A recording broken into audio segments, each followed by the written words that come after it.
Welcome to SIWI Corner. Today we'll be taking a look behind the scenes of what happens in the run-up to big climate meetings such as COP26, which will be taking place in Glasgow, Scotland this November.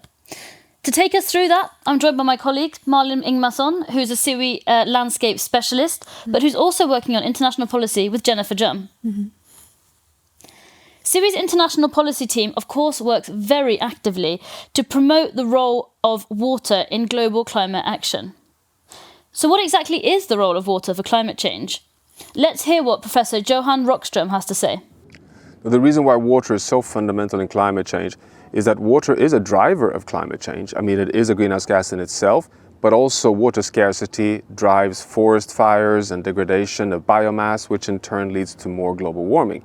But it's also the first victim. When global warming hits, when you think of it, it's floods, it's droughts, it's different forms of water-related extremes that is hitting local communities. So with water being both a prime driver but also victim of climate change, is that something we see reflected in how we talk about climate?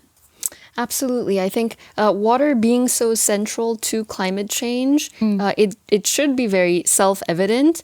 However, water was not included in the final text of the Paris Agreement. And that's something that many of our colleagues at SIWI have worked really hard to get into that text. But in the meantime, we are working really, really hard to make sure that we are strongly represented at the Global Climate Action Table.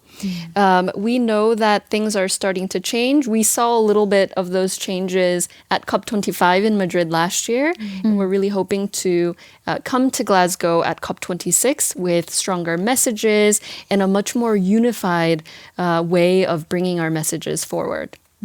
Amazing. And I mean, the three of us were actually in Madrid together for COP25. What would you say has changed since then?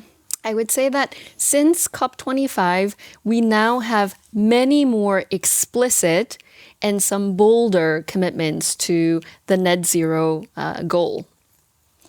Exactly. Let's have a look at what some of these commitments look like. So here we see the number of countries promising to have net zero greenhouse gas emissions by 2050 or thereabouts. And a lot of cities and companies are making similar pledges. But how realistic is this?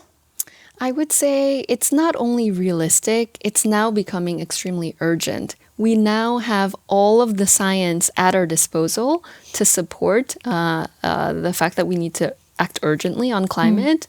And we know that norms are quickly shifting.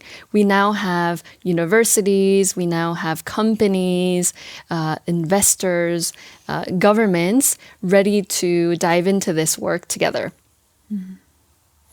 Exactly. And there is now a steady stream of scientific reports that show that the current situation or the current development actually even exceeds or is more severe than research forecasts have shown before.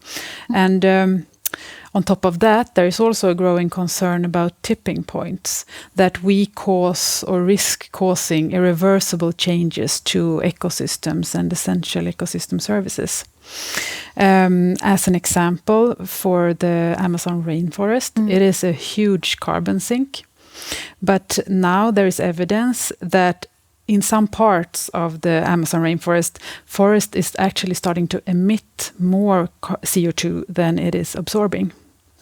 But how is that possible? Where is this extra carbon coming from? Well, I think you can think of it this way. A tree breathes in carbon dioxide and fixes that carbon, so it acts as a carbon sink. And when a tree or a forest is damaged or it's decomposing, it will have the effect of losing that capacity and will end up releasing carbon into the atmosphere. Okay, I mean, that's the exact opposite of what we want if we're going to achieve these goals by 2050. And you mentioned that forests are good for mitigation. Do you mean that they can reduce the severity of climate change? Yes, exactly. They can, but only if they are conserved or managed wisely. Okay, and in the light of the setbacks, for example, like the one we're seeing in the Amazon, can the world be climate neutral by 2050? I think that we definitely can with the right policies, but it is important that we must act now.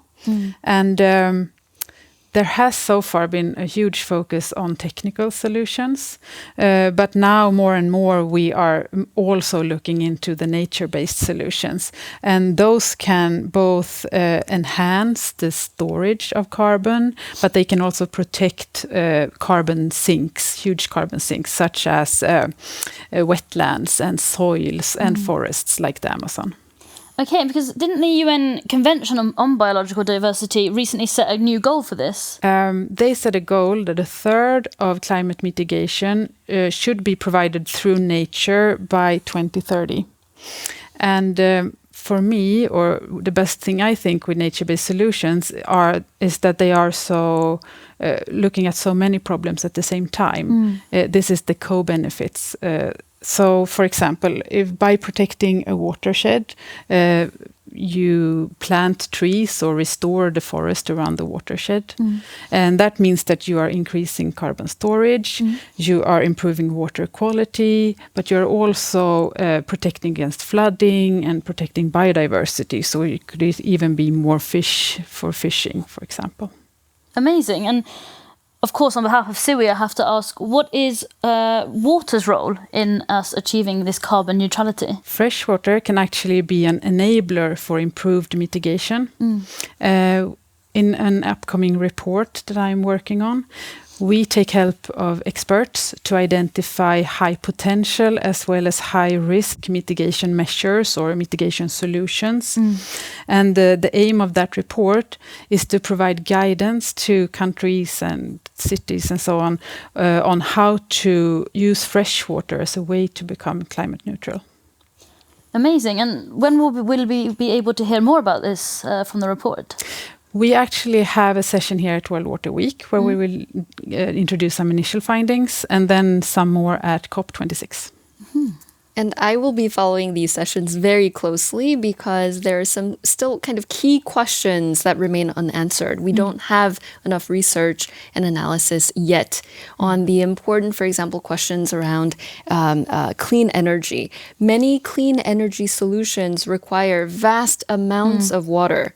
So, when we talk about green hydrogen, about green bioenergy, when we talk about even the lithium-ion batteries that go into fueling electric cars, what is the water footprint there? So these are some important questions for us to also be part of. This is exactly why we need water experts at the Global Climate Action Table. And we actually have an image to illustrate this. Malin, do you want to talk us through what we're looking at right now? So this is research by Fabian Stenzel. He is working at Potsdam Institute for Climate Impact Research. The figure shows end-of-century forecasts of annual water use.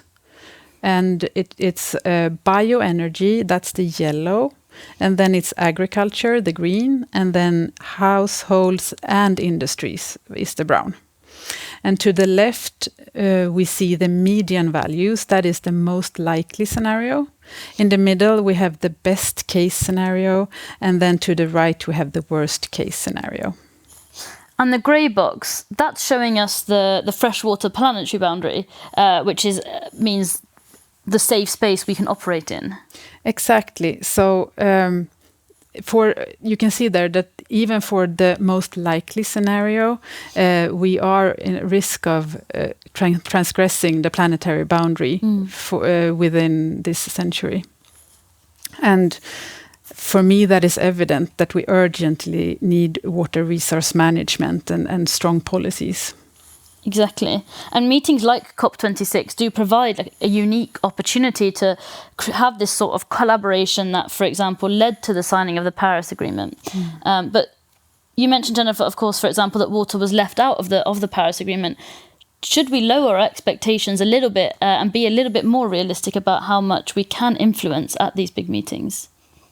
I think at this point, it's easy to be cynical. It's easy to be pessimistic, but I think we shouldn't lose our sense of optimism, maybe cautious optimism as well. The important question that we face on the road to COP26 is, will governments and will businesses deliver? How credible are those commitments going to be?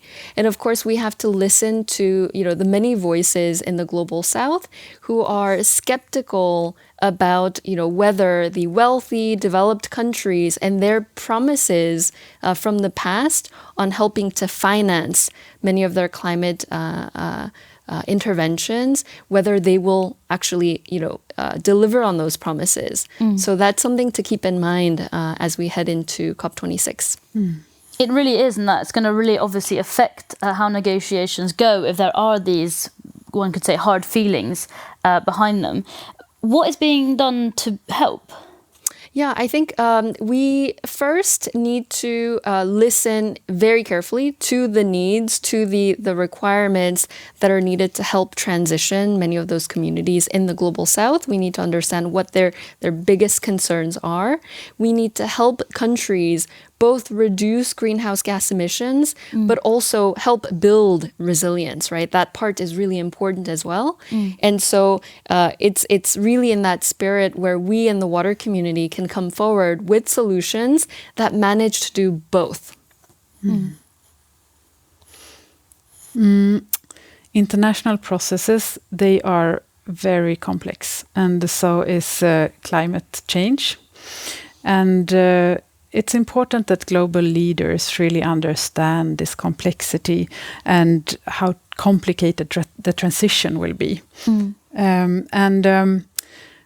For me, it's important that we use roadmaps and also that we base our decisions on scientific evidence and that we create science-based targets.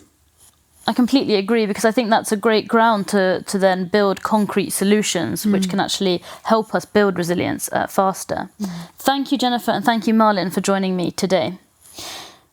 It's been really interesting to hear about how fast things can change in the water world and the importance of giving water a voice on these global forums, if it's at World Water Week or at COP26 or any other sort of big meetings. We'll be talking a little bit more about water's role in tackling climate change and the other issues facing us in tomorrow's episode of SIWI Corner. So I hope to see you there.